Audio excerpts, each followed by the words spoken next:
Bukas pa ang nakalululang taas presyo sa petrolyo pero ramdam na ang epekto nito sa pagkain, sa delivery at shipping fees at pati na sa pamasahe at ilang biyahe ng barko. At ang singil naman sa kuryente posibleng tumaas ng 16% ayon sa Energy Department. Saksi si Darlene Kai. Parang pagtumba ng mga domino ang epekto ng malawakang taas presyo sa produktong petrolyo dahil sa sunod-sunod na dulot nito sa iba't ibang sektor at bilihin. Tulad sa agrikultura at pagkain. Nauna nang nagmahal ng hindi bababa sa 100 piso kada kilo ang ilang klase ng isda sa Bulungan Seafood Market sa Parañaque. 500 piso kada banyera naman ang iminahal ng isda sa Balintawak Market sa Quezon City. At hindi na kada kilo kung ibenta para kayanin ang budget ng mamimili. Binabawasan namin sa timbang. Kami na lang bahala dumiskarte nga mano yung isda namin. Pati ilang gulay tulad ng talong, kalabasa at kalamansi nagmahal din. Nag-adjust ng konti na kumita sa pang-araw-araw, pambayad ng mga bayarin. Pwesto, kailangan kumita, marami kaming pinapasahod. Mahal na kasi ang gasto sa delivery dahil sa pagtaas ng presyo ng langis. Para pumabawi namin yung yung diesel na itinaas nila. Apektado na rin. Bakit? Kasi ay araw-araw kami bumabiyahe. Sa Lawag City, Ilocos Norte, bihira nang pumalaot ang ilang mangingisda dahil sa sobrang mahal ng gasolina. May mga naglalatag muna ng mga fish cage para makapagparami ng tilapia. Pati epekto sa shipping fee, hindi raw maiiwasan lalo't ayon sa Alliance of Concerned Truck Owners and Organizations, 50% ng kanilang operasyon ay gumagamit ng diesel. Nagsisimula na kaming mag-advise sa aming mga clients. Inevitably also, increase sa aming services, no? Yes. And this could account for at least 20 up to 30% of increase in transportation service. Ilang transport group na ang humiling na payagan silang magdagdag pasahe sa jeepney, mga city bus at TNVS. Nag-anunsyo na rin ang pansamantalang taas pasahe ang ilang shipping companies sa Cebu. Pati temporary suspension ng ilang biyahe bilang pagtitipid sa krudo. Nagtaas na rin ang pasahe sa Roro ang ilang kumpanyang may biyahe papuntang Zamboanga City at Isabela City, Basilan. Ang epekto sa bayarin sa kuryente, posibleng sa Abril maramdaman ayon sa Department of Energy. Maaring 16% ang itataas niyan base raw sa kanilang simulation. Coal only had a slight increase, but the transportation and insurance is more expensive now. Liquefied natural gas is now triple, from 12 pesos to about more than 25 na. Yes, there is an impact, and I think we're trying to find ways to mitigate that, not only on the grid area but also in off-grid kasi diesel-based sila. So we'll report on that once we have more definite plans and calculations. Bilang bahagi ng pagtitipid, ipinatutupad na ang 4-day work week sa mga ahensya ng gobyerno alinsunod sa utos ni Pangulong Bongbong Marcos. Ang Department of Social Welfare and Development sinigurong hindi raw maaantala ang kanilang mga programa at serbisyo. Nananatiling fully operational din ang ilang serbisyo ng PhilHealth. Ang GSIS sinigurong bukas ang kanilang service counters, kabilang ang lobby at pensioners lounge mula Lunes hanggang Biyernes sa pamamagitan ng adjusted frontline shifts. Patuloy rin ang operasyon sa SSS branches sa pamamagitan din ng shifting work schedule. Susunod din daw ang Department of Justice pero babalansehin daw nila ito para hindi maapektuhan ang access sa hustisya ng publiko. Sa Department of Education, work from home tuwing Biyernes ang mga kasamang non-teaching at related teaching personnel, habang patuloy na susundin ng teaching personnel ang nakatakda na nilang schedule. Ang Korte Suprema magkakaroon ng flexible work arrangement sa kanilang mga opisina, maging sa Court of Appeals, Sandigan Bayan at first at second level na mga korte.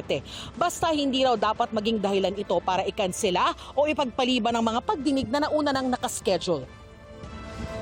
Bakit nga ba hindi pwedeng lagyan ng cap o hangganan ng taas presyo sa mga produktong petrolyo? Ipinaalala ng Energy Department na wala silang kapangyarihang kontrolin ng presyo dahil sa Oil Deregulation Law.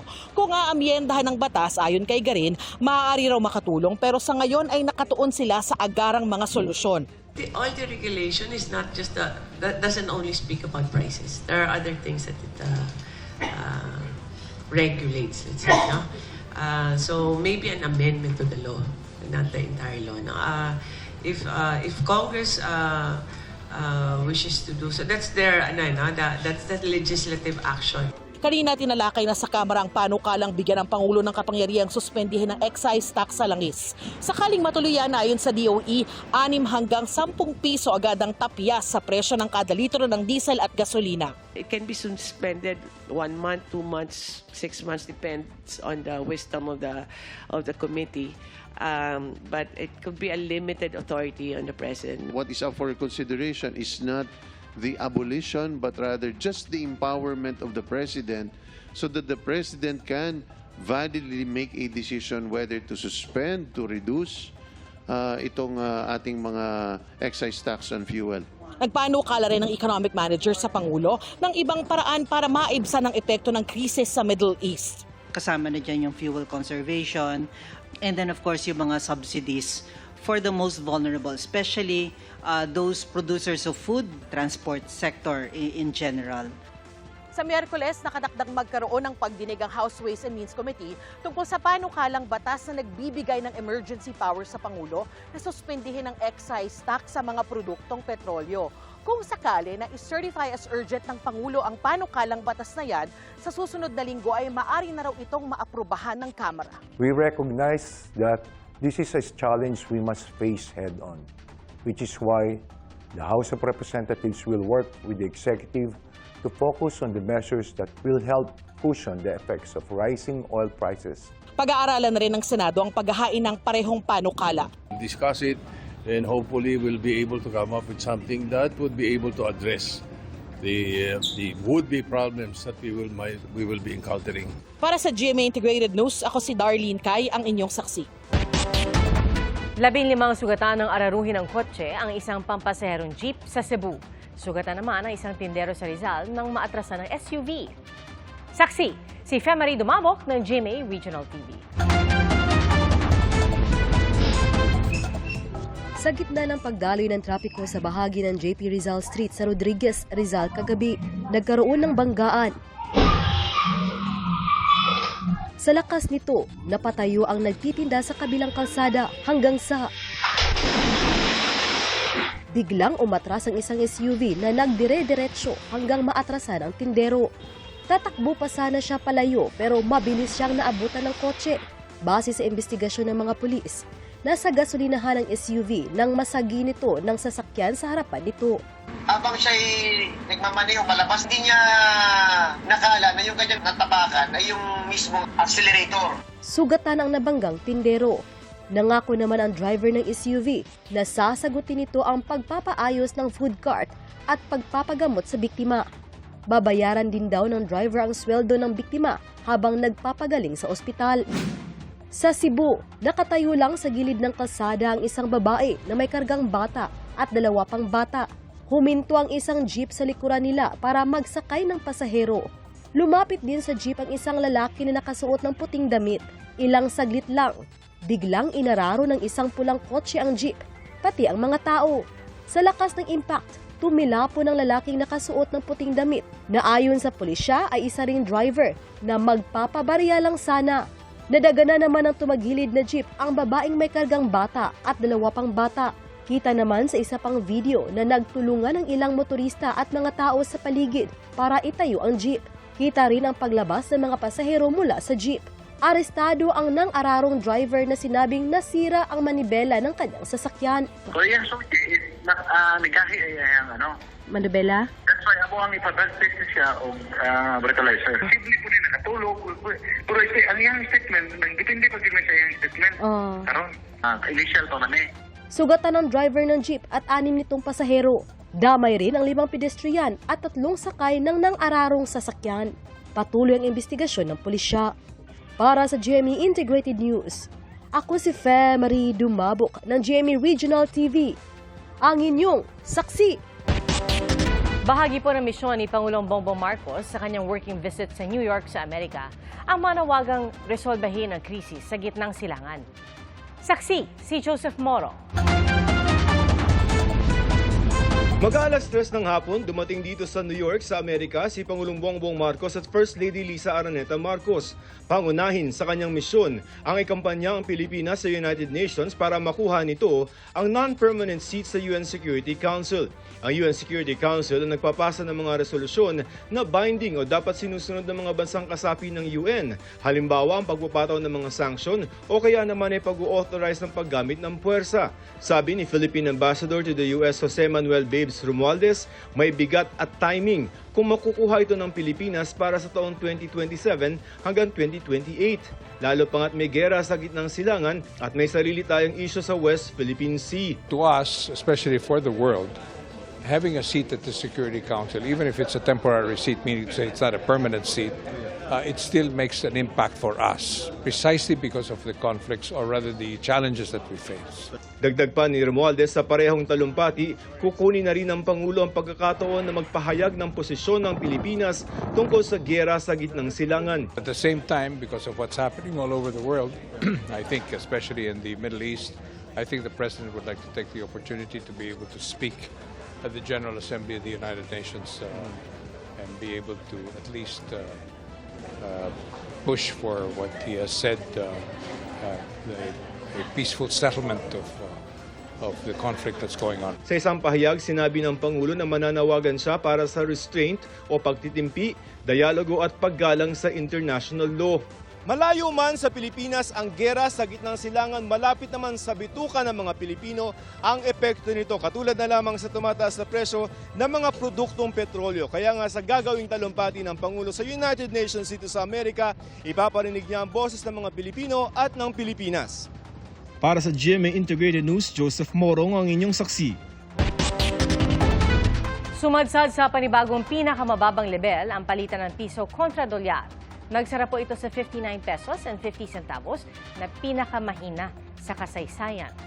Nahigitan nito ang dating record na 59 pesos and 46 centavos na naitala noong January 15. Ayon sa isang ekonomista, may kaugnayan ang paghina ng piso kontra dolyar sa pagtaas ng presyo ng langis sa world market na ngayon po ay nasa $100 per barrel na. Ang international benchmark na Brent crude ay umakyat ng 30% para pumalo sa $119 ang bawat bariles na pinakamataas mula noong July 2022. Handa raw si Attorney Levito Baligod at 18 dating Marines na harapin ang mga panibagong reklamong perjury at cyber libel na isinampa laban sa kanila. Saksi si Sandra Aguinaldo. Magkasamang dumating sina Representative Laila De Lima at Father Flavie Villanueva sa Department of Justice. Nagsampa sila ng magkahiwalay na reklamong perjury laban sa 18 dating Marines na nagsabing nag-deliver sila ng pera sa ilang opisyal ng gobyerno mula umano kay dating Representative Zaldico. Sa pinagsamang sinumpaang salaysay ng mga dating sundalo, sinabi nilang inutusan sila ni Ko na mag-deliver ng mga maletang may lamang pera. Kabilang sa binanggit na nakatanggap ng pera umano, si De Lima. Mariin niya itong itinanggi.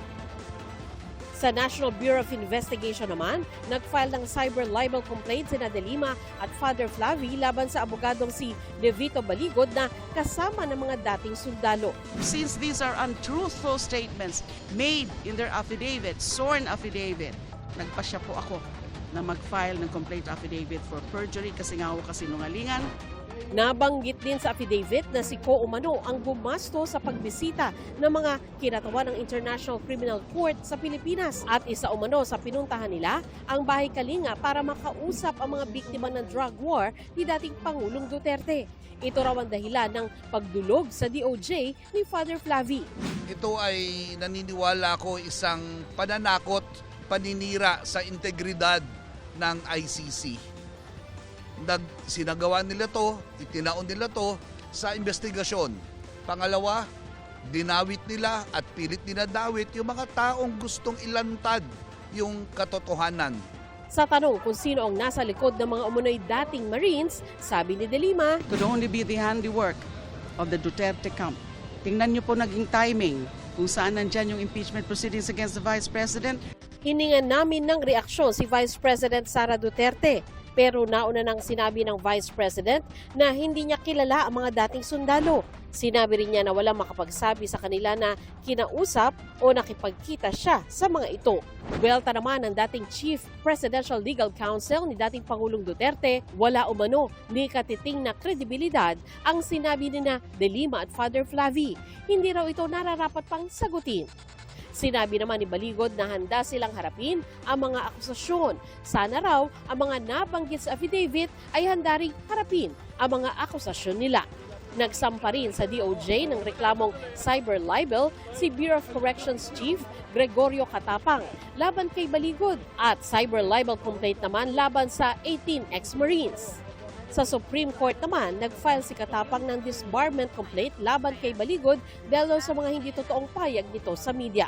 Matatanda ang sinabi sa affidavit ng mga dating sundalo na si Katapang umano ang nagbigay ng 8 maleta kay Ko sa isang hotel. Mariin itong itinanggi ni Katapang. Baka naman na-waylaid lang sila ng mga nag-uudyok sa kanila na mag-testify against me.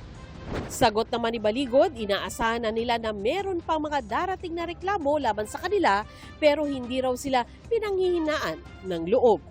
Para sa GMA Integrated News, ako si Sandra Aguinaldo, ang inyong saksi. Mga kapuso, maging una sa saksi. Mag-subscribe sa GMA Integrated News sa YouTube para sa iba't ibang balita.